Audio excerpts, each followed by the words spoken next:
Hey everyone, welcome back to my channel. It's Christina with Read.Pray.Disney. Here on this channel, we like to talk all things Disney, from planning to packing to pins to books. So if you're interested and you would love to come on that journey with me, I'd be more than happy to have you. Go ahead and hit a like and subscribe. I really appreciate it. Today's video, y'all, we're getting down into it. It's the last few chapters and I cannot tell you the joy it is to read this book and all the feels, the emotional roller coaster has put me through with my girl Belle. I think part of the reason why I enjoy this book so much is because I enjoy Belle and I enjoy the take that this author has like just embraced her and made her something new and something different, but also something great. So she tries my patience at times, but then other times I'm like, yes. Here's our big question. Is being family reason enough to forgive someone for betraying you? What do you think? Like, to me, I feel like, in your heart, you want to say yes, right? Like, because family is family, but then family isn't necessarily all that you're born into. It's also a lot of times it's the people that you choose. In the case of Marguerite, Marguerite is choosing Belle to be her family. So we'll see. Okay, so last week we left off with our last video. We left off with Belle had laid the smackdown on Bastian. She told him, dude, you got no more power in this kingdom. You've got no more power in this castle. You are a guest. Hey, guess what? Be our guest. Right? You see what I did there? Yeah. So she put him in his home. She made him go back to his room and he went. So she stripped him all of his power because he was really doing Marguerite dirty. He's trying to put her out. So now it's a few days. And so today we're getting into chapters 23 and 24. And it's been a few days. At least I think it's been a few days because it doesn't necessarily say it's been a few days, but every other chapter has been either the next day. So whatever. It's been some time. And the salon is coming together. People are in the courtyard around the castle setting up booths and things. It's a whole thing. It's all getting set up. And of course, who's all kinds of anxious? Cogsworth, right? Cogsworth is just completely all kinds of anxious about everything, wanting everything to be perfect. And we need a contingency plan for the contingency plan for the contingency. So all that hustle and bustle is happening around the castle. And Cogsworth, one of his things that he's kind of concerned about is whether or not Leo actually knows that the salon is happening and that there are all these commoners that are coming to the salon. He's really kind of, stickler about that. He's like, you really need to tell him. And LaBelle's like, no, I know I haven't told him yet, but I will tell him. There's just no way to kind of present that information into a letter. So she promises Cogsworth that she will tell Leo about everything. And here's Cogsworth. Okay, so here's the thing about him. So he says, well, I normally abhor surprises. I can't imagine that the king will have any reason to dislike this one. Had he been here, I suspect he would have been an enthusiastic participant in the planning. And I was like, you know what? Yes, Cogsworth, that's high praise. Yes. Thank you for having Leo's back and seeing and not giving to the doubt that Leo can't handle this or so forth. And I appreciate that about him. Because remember, they did spend 10 years in the castle with him by himself, so they kind of know who he is, more so than Belle, right? So I really appreciate that. So essentially Belle promises, yeah, I'm gonna do it. And y'all, here's the other thing. Lumiere pops up and he's just so happy and so joyous and full of life. And Lumiere is like, oh, it's going to be great. Don't worry about it, Cogsworth. Everything's going to be fine. In his French accent, because y'all know I suck at my French, so that's not even going to happen. But, y'all, everything's going to be fine. And Cogsworth is like, oh my gosh, I cannot stand his optimism. He's like, not that I think anything's going to go wrong, but his optimism is too much. And Belle's like, but guys, God, and this is something I never thought of before. Belle laughed. I rely on his optimism and your pessimism both. You balance each other out. And I was like, oh, yeah, I never thought about that. Have y'all ever thought about back and watch the movies, or movies, I guess, both, whatever, they do kind of balance each other out. It's like a yin and yang kind of thing. I'm like, huh, okay, Miss Theriault, thank you for letting us know that. I never thought about that. But anywho, so we're gonna keep going. Here's the thing. Guess who comes back?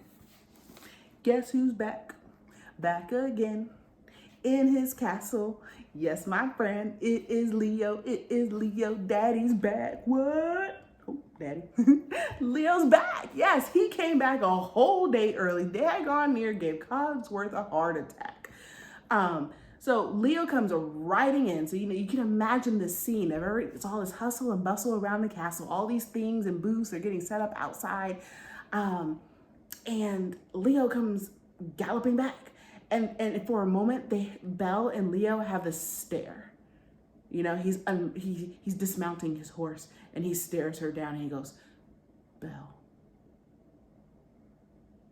Okay, I don't know if he did that. In my mind, that's what he did. But he goes, Belle. And she's like, oh. And her heart stops and she flutters and all that mushy gushy stuff. She see her man, she go run into him, he comes running to her, and they do that whole sweeping, hugging situation, right?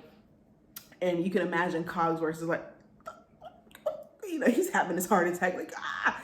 So he kind of sees him, he's like, where's the people that you're supposed to be here? He's like, no, I came in a day early, they're behind me, they'll be back, they'll be up. And he's like, you're not supposed to be here. And so kind of Leo's like, Cogsworth, it's okay. And Leo looks around for a minute, he's like, what is happening? And Belle's like, the salon. He goes, oh, I forgot about that. We need to talk. And Cogsworth and everybody else running up to him, and he's like, no. We need to talk, and we need to talk now. So you would think that he's coming home because he misses the love of his life. Nah, there's some problems. Y'all, he went out, and Avion is not the happy place he thought it was. Duh, right? Belle tried to tell him that. I guess you gotta live and learn, right? So here's the thing. Bastion. Let's talk about Bastion real quick. So Leo calls for Bastion and Cogsworth, because okay, let me back up. Let me reframe this. So he rides up, right? They're in this embrace and so forth. And then all of a sudden, everybody notices that the king is back. And so they're now wanting his attention. And hey, there's this, there's that, there's that. And he's like, I can't do any of this right now. We need to have a meeting with the council. And Belle is, remember, she's holding on this huge secret that she pretty much fired his cousin, his only living relative. She needs to tell him all of this. She needs to tell him about Marguerite. She's got a lot to tell him, right? She ain't even told him about the mirror. She got a lot to tell him. But he doesn't want to hear any of that. Right now he wants to focus on getting some information out to everybody. So he's like, no, we need to have a meeting. We need to have a meeting. And Belle and Cogsworth kind of do that. You're going to tell him? You're going to tell him? I'm not going to tell him. You going to tell him? And Leo's like, is everything okay? So Belle's like, yeah, I know, everything's fine. And Cogsworth, he's like, so should I go? Yeah, go get Bastion. It's okay. Because Leo wants Bastion. So they go to the council room and they're all meeting, and come to find out, there's a lot of history happening right now. All right, so we have to pace ourselves. Not really, because y'all know I ain't even really about the history part. So essentially, y'all know the revolution that happened, right? So Lafayette, not from Hamilton, but yeah, from Hamilton, right? Lafayette. So Lafayette has taken prisoner the king and queen, Marie Antoinette and King Louis, and he's taken them prisoner. And part of the reason why Lafayette has taken them prisoner is because, there's the whole rumors about how the food shortage and stuff like that, and the price of bread and stuff has gone up, and it's rumored that Marie Antoinette told them to let them eat cake, kind of thing. So Lafayette steps in, he helps out the revolutionaries with a band of peoples and such, and they take the king and queen prisoner. And they take them back because they had left. They left Paris, and he took them back to Paris. So among all of that, Leo found that out, but then he also found out that there are some of his nobles that are they have his back, and they're like, yeah, this is great. And there's a lot more nobles that are like, we was good without you before you was king. We don't need a king. If you want our loyalties, pay us. What? So Leo's dealing with all kinds of craziness that's happening in Avion, plus the stuff that's happening in Paris. So rightfully so, he's scared. So he says 3 times, y'all, not like necessarily sequentially, but throughout this whole conversation, 3 times does Leo say, no, I don't want the salon to happen. And Belle's like, well, we need the salon because, hold that thought. Yeah, so the first time that Leo says no, he's like, I don't, for our safety and so forth, and because of what's happening in Paris, we need not to host the salon and have people coming into the castle. And Belle's like, but no, we should. He's like, And Marguerite steps up and has her back. She goes, it's not just a salon, Your Majesty, but a step towards something democratic for Avion. It is a way to hear from all the people of your kingdom instead of just one group. Belle found her voice. We've received reports of protests while you were gone. People were becoming restless. Reports, but no evidence, says Bastien. If I were Belle, I think my hand went for a minute, because you're like, dude, shut up. But remember, Leo doesn't know yet, right? So Bastien, he's piping up saying, nah, those reports aren't fathomed. They don't believe that stuff. But Belle's like, no, do believe it because I witnessed it myself. And Leo's like, whoa, what you mean? You left the castle? And she's like, don't worry about that. I'm fine. Obviously, I'm fine. But, the commoners, I heard them myself. Now, she doesn't tell him about LeFou either. That's a lot of secrets Belle's keeping. Now that I think of, dang girl, this is a lot of secrets. We got LeFou, Marguerite, the mirror, Bastien. Did she eat cookies in bed too? And I don't know. Like what other secrets you holding on to? Like that's a lot. So anyway, they're going back and forth about this whole thing. And Bastien, he's at first, he said the one thing, but then he agrees. He's like, well, it's probably a good thing we do have this, because he says, cousin, it is a good plan. I understand your fears, but I think you need to put them aside and think of the good that will come of this. And you can see Belle and Marguerite do that whole double take. What the heck? Because whose side are you on?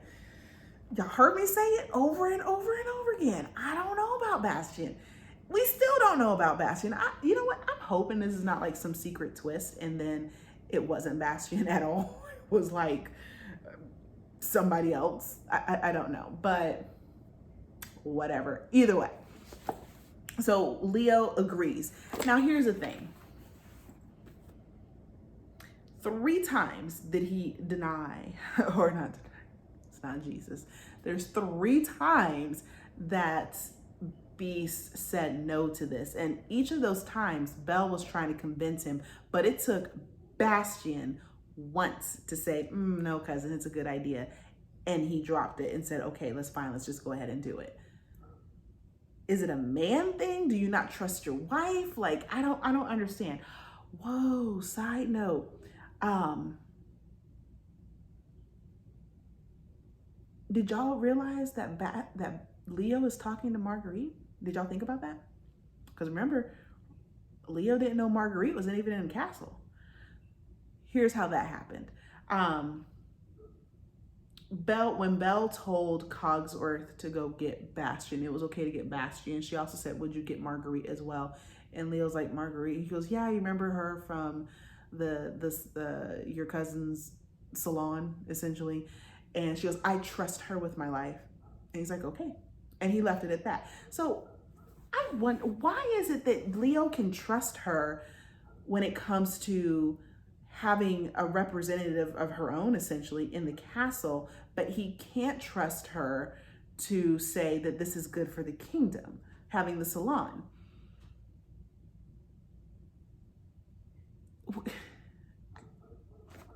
Like, I don't understand that mistrust there. Not mistrust, but lack of trust. Anywho, so that is chapter 23. That Leo came back. Yay. Chapter 24 though, it's not bad. But ooh, we got surprises. It's a lot of surprises. So here's the thing. Leo's being pulled in 15 billion directions. You know, as rightfully so, he's king, right? And now that he's back in the castle, you know, people need him. You know, there's the salon, there's the generals that finally showed up. There's noblemen, there's people on the council. You know, there's all kinds of folks that need Leo. Belle needs Leo too. She wants to talk to him, but you know, the day is going by and she's not able to. So she's talking with Marguerite. And come to find out, a servant comes to where Belle and Marguerite are sitting and having their conversation and tells Mademoiselle Marguerite that her brother is here, Aurelian.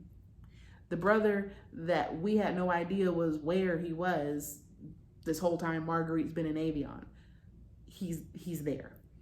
And so, I mean, the only connection really is Bastien, right? Like, that's really the only connection. So you would assume that what happened was Bastien invited Aurelian. Like, we don't necessarily know just yet, but that's what we're going to assume. And that's what they assume, that Bastien invited him. But this is interesting though. Marguerite's relationship with her brother is not what we really thought it would be. And well, it's worse, I guess. So Marguerite's like, why is he here? I don't mean to go talk to him. And Belle's like, yeah, no, you should probably go talk to him because he's your brother. And, you know, maybe he loves you, you know? Marguerite says, no, I don't want to go see him. He wasn't there for me when I needed him most. He did nothing to defend me when I was at my lowest. Belle, I can't. But Belle tells her that, you know what? Avoiding him means you'll never know. You'll never know. Maybe he's there to make amends. Maybe he's there to ask for forgiveness, but you won't know until you go talk to him. So what's the harm in that? So Marguerite decides that she's going to go talk to him and figure out, one, why he's here, and two, you know, what the heck happened, bro? Why didn't you have my back when all of this was going on? So that happens. They go off, and Belle's kind of, you know, chilling. And she still needs to talk to Leo. So the the day into evening progresses, and yeah, they're in their chambers, Belle and Leo. They're in their chambers, and you can feel the tension and the angst in Belle, the anxiety in Belle trying to get out this information. But Leo, he's not really trying to hear it. He's trying to, he's been gone for a few months, you know? He just wants to snuggle. He's like, I missed you so much. And, you know, it's been, and you remember, he's also been having those night terrors too. So he's probably exhausted. There's a lot happening with him. And she's just trying to tell him. And he doesn't want to hear it. And he says, you know, look, I don't want to talk about all of that right now. I just really missed you. And she's like, but Bastien, I got to tell you about Bastien. And he's like, yeah, I know. You guys, you didn't get along. It's okay. You can tell me later. And she's like, oh. To Leo's credit, he sits up and he's like, look, I know there's something going on, you know, because he's trying to hold her. She's kind of stiff. He's like, okay, look, in the sweetest way possible. He says, hold on. Where did I put it? Where did it put it? Okay. He goes, Belle, is there something you need to tell me?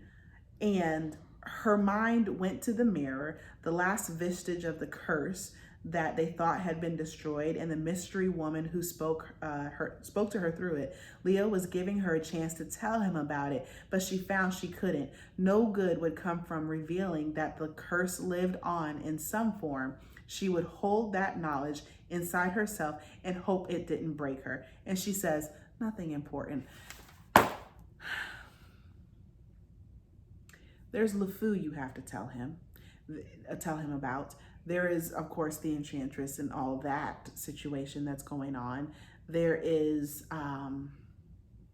Bastien, she's yet to tell him everything about. These are a lot of hard things. You had the opportunity, he was there, he's waiting, and you choose not to tell him. And that part I can't get with Belle. Like, girl. Okay, so she woke up out of Leo's arms after that restless evening or night of just restlessness and so forth. And she goes to the library, and she's still thinking about everything, right? She goes to the library and she finds Marguerite. She's like, hey, best friend. And Belle's like, hey, but she's not really happy about everything. She's seeing that the library, they have transformed the library into this beautiful, not beautiful because it's already beautiful, but, you know, transform it. There's like these long tables and these round tables, and, you know, there's all these tables and stuff that she's surprised how welcoming it is to conversation, how inviting it is to be able to mingle around people and so forth. So they're really setting up everything.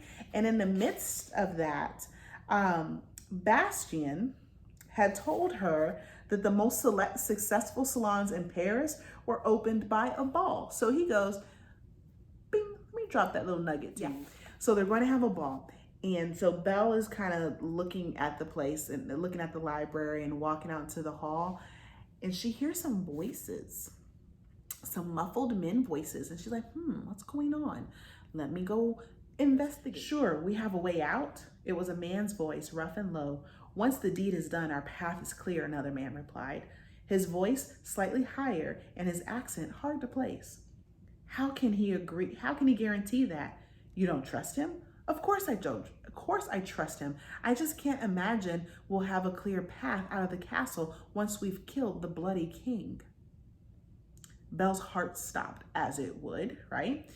And she doesn't know. She's like, should she leave? Should she stay? And so forth. And a guy goes, if he says we'll have a way out, we've got no choice but to trust him. You're right, but I don't have to like it. Damn, waiting for proof, she thought. So essentially she's like, well, should I wait for proof to see who are these people and so forth? Y'all, all said and done, she gets taken. There's a set of special skills. Belle gets took. So she sees the guys and she kind of walks in, I guess. And the guys see her and they're like, who are you? And she's like, I'm a maid. And they're like, they take her. And so they grabbed her and take her. And then some other guy comes in. He goes, what are you doing with the Queen of Avion? Thinking, you know, oh, she's going to be saved. No. He's like, we need to take her too. And they're like, hold on, queen. Nobody said anything about a queen. We're taking the queen. They put a bag over her head and they take her. She needs a Liam Neeson right now. She needs somebody with a set of special skills. Because Belle got. That's it. That's 23 and 24. Yeah, right? Cliffhanger for you. Okay. Hey guys, it's Christina again. After editing, I realized that I did it one more time. I forgot to circle back to the big question. Y'all, think about it. Family, the question I asked you guys was, because your family, does that warrant forgiveness essentially? Belle has Bastien to contend with, right? Bastien is the only family Beast has. And does he warrant forgiveness? You know, and we don't even know to what end the means are happening. We have no idea how far he's going to take things. But in her mind, a lot of what she struggles with is in telling Beast about Bastien, or Leo about Bastien, is because Bastien is his cousin. That's the only family he has left. And then here's the other thing. There's a Marguerite and her brother. You know, he wasn't there for her. According to her, he wasn't there for her in her time of need. And the fact that somebody was essentially slandering her name and her heart was broken, why wouldn't you be there for your sister? But he wasn't. And she felt betrayed by that. So because he's family, should she forgive him? Because Bastien's family, should she not tell Beast, or should she at least forgive him? You know, like, how far does this go? So that's all I wanted to put to you today with that big question. I'm sorry I forgot to go back into it, but that was it. Take care, guys. Thank you for being with me today. I appreciate it. This was definitely, it was not as fun. These two chapters weren't as fun to read, but the ending bam, that smacks you in your face. Because there was a lot of history and so forth, you know, with the revolution and Lafayette. Like, you can't say Lafayette without saying Lafayette. If y'all haven't seen Hamilton, go watch Hamilton. It's on Disney Plus. But yeah, she's got. I can't even, what the heck. But anywho, that's it. Thank you for joining me for today. I appreciate it. If you enjoyed the video or, you know, essentially like the content and so forth, go ahead and hit a like and subscribe. I greatly appreciate it. And as always, have a magically blessed day. I'll be praying for you. Bye, guys.